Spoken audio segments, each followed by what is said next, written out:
You've learned all the tenses. You've mastered conditionals. You know your phrasal verbs. You can watch movies and TV shows in English with little or no difficulty. You may even be at a C1 level. And yet, when you speak or write in English, native speakers can often tell almost immediately that English isn't your first language.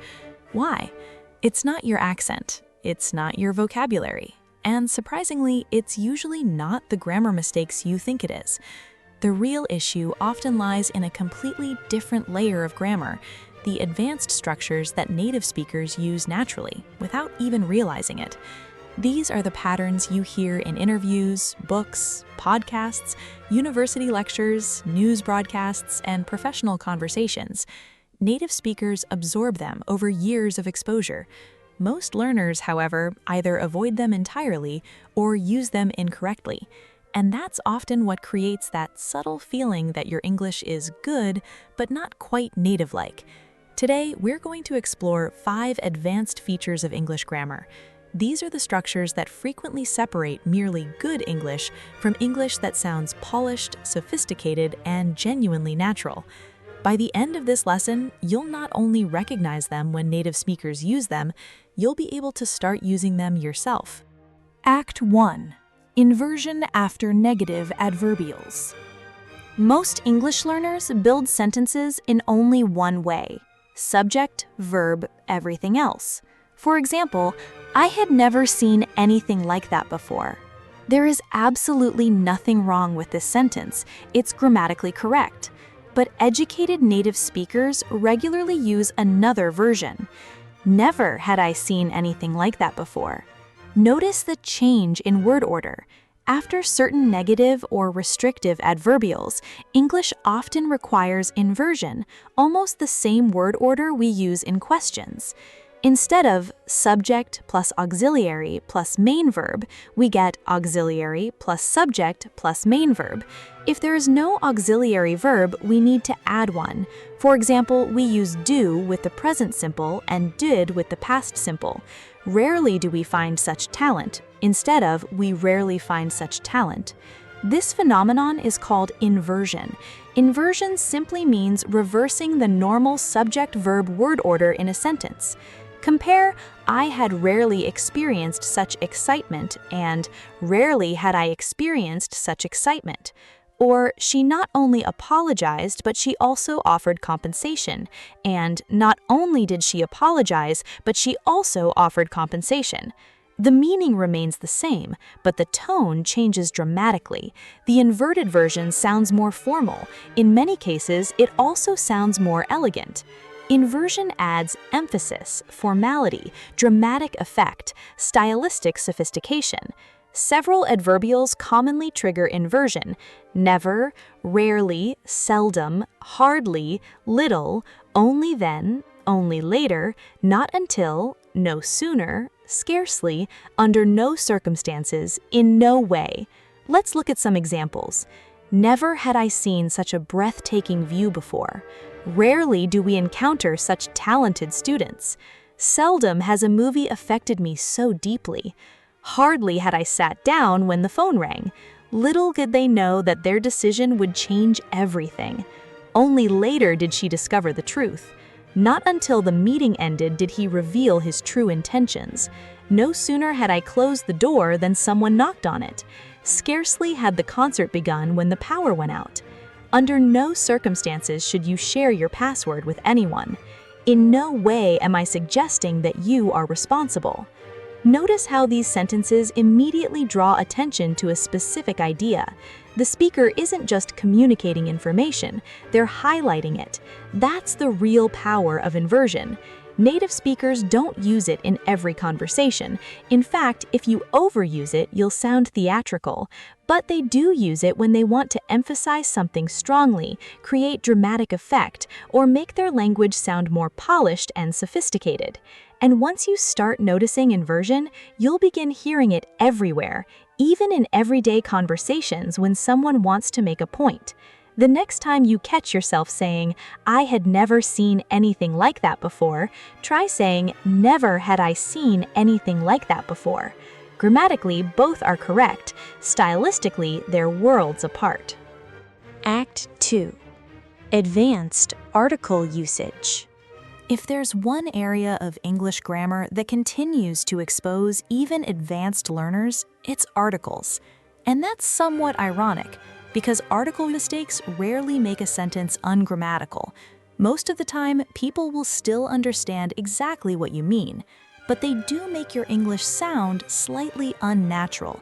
And that's why articles remain one of the last major obstacles for many advanced learners. Since this lesson is designed for advanced students, we won't spend too much time on the basics. Instead, we'll quickly review the fundamentals and then focus on the details that learners often miss. Scene 1. A and an for advanced learners. The article a is used before singular countable nouns that begin with a consonant sound. For example, Aurora is a detective. The article an is used before singular countable nouns that begin with a vowel sound. For example, Laura is an actress. One important reminder: never use a or an with plural nouns. Compare I have a book and I have books. Likewise, don't use a or an with uncountable nouns. For example, Demia always gives good advice, not Demia always gives a good advice. Now, here's where many advanced learners still make mistakes. The choice between a and an depends on pronunciation, not spelling. Use a before a consonant sound. Use an before a vowel sound. For example, a university, a European country, a one-time offer. Even though these words begin with vowels in writing, they start with consonant sounds when spoken. University begins with a y sound. European begins with a y sound. One begins with a w sound.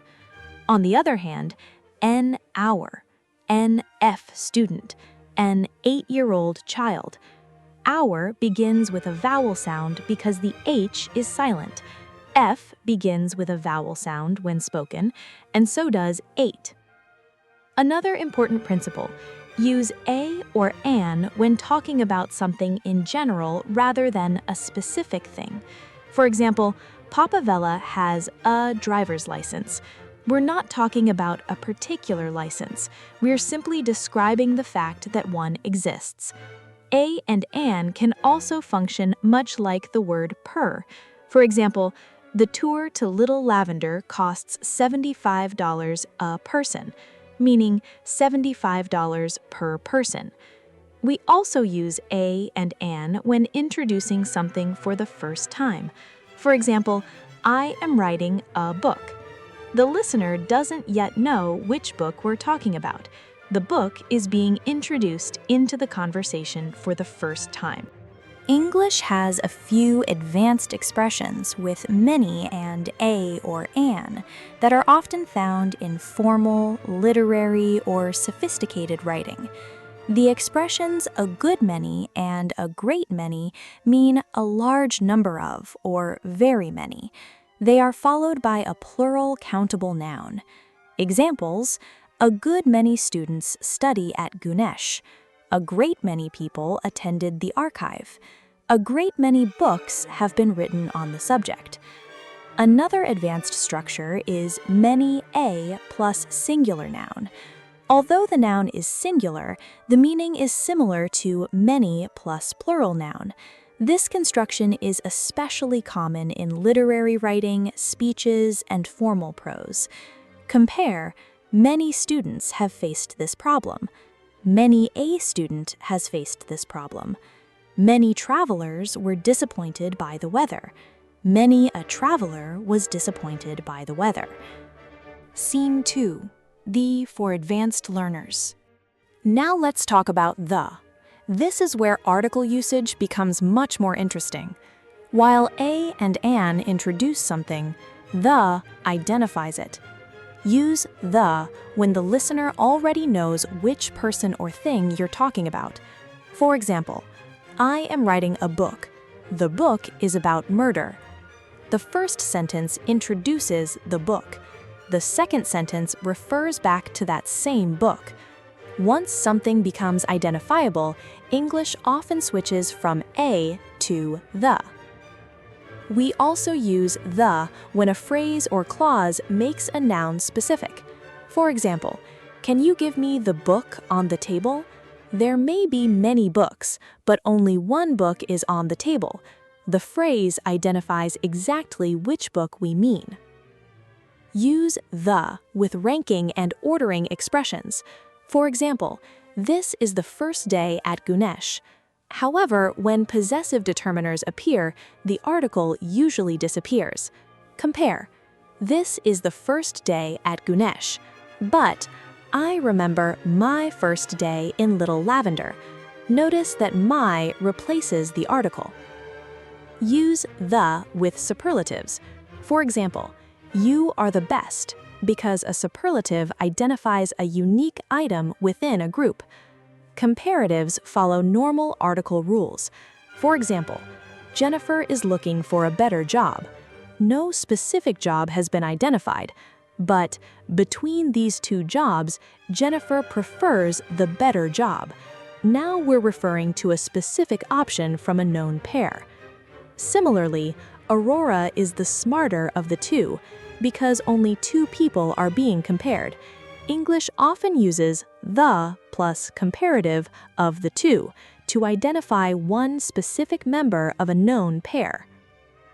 Native speakers also use the with certain singular nouns when making general statements.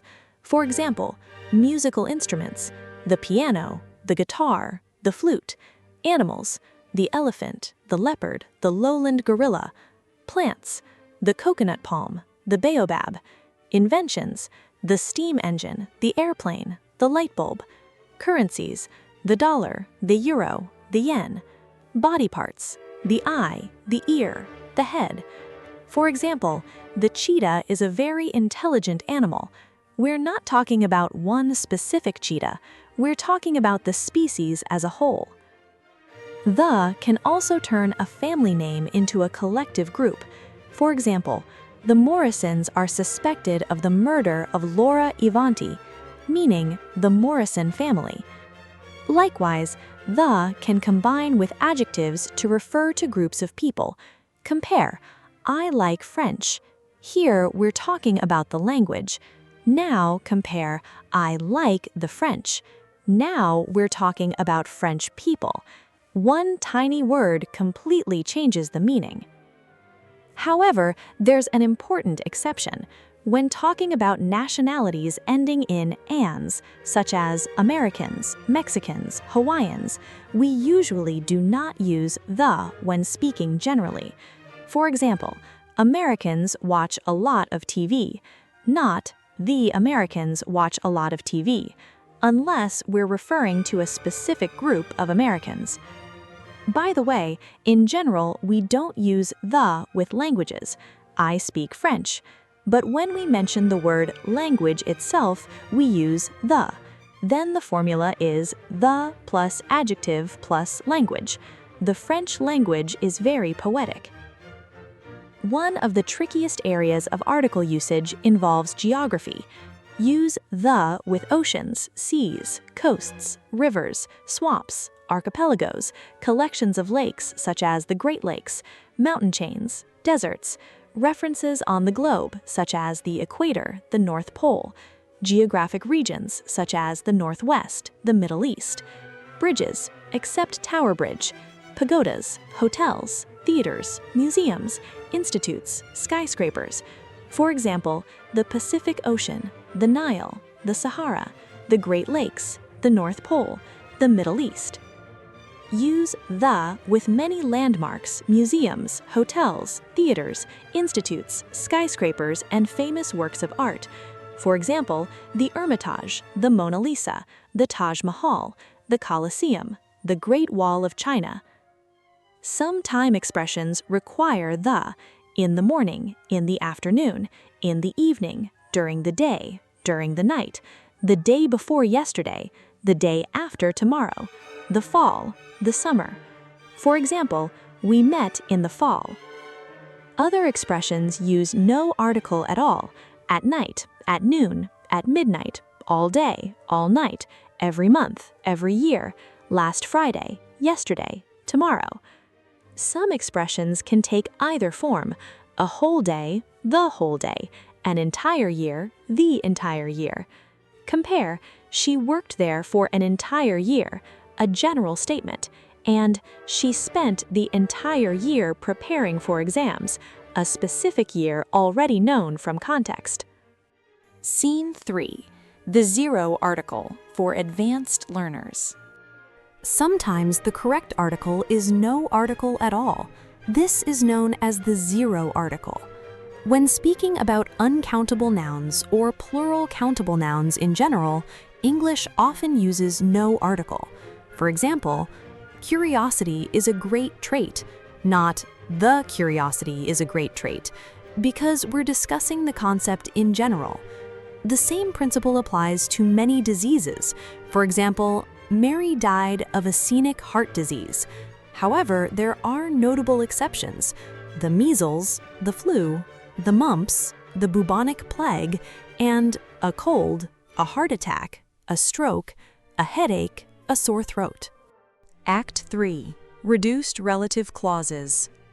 Here's another feature that native speakers use constantly, but many advanced learners rarely use themselves.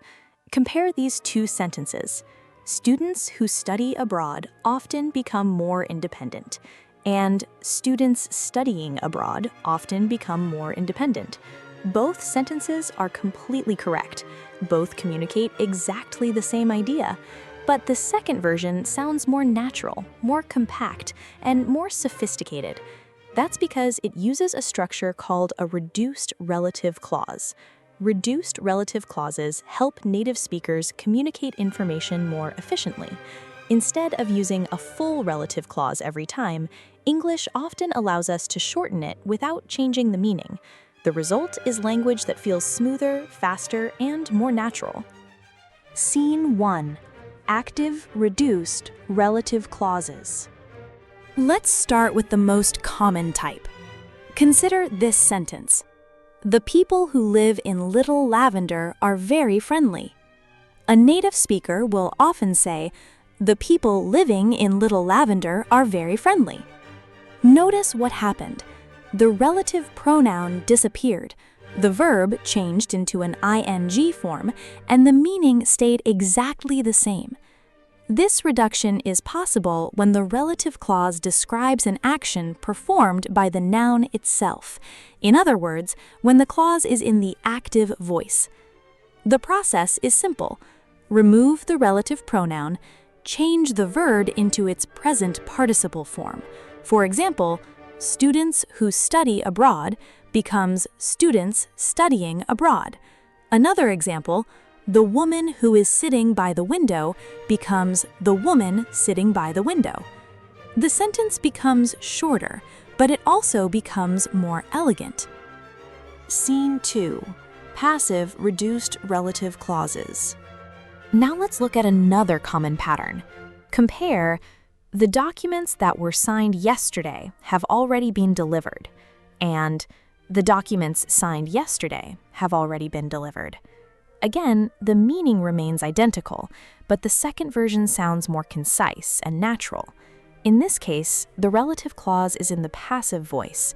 The noun isn't performing the action is being performed on the noun.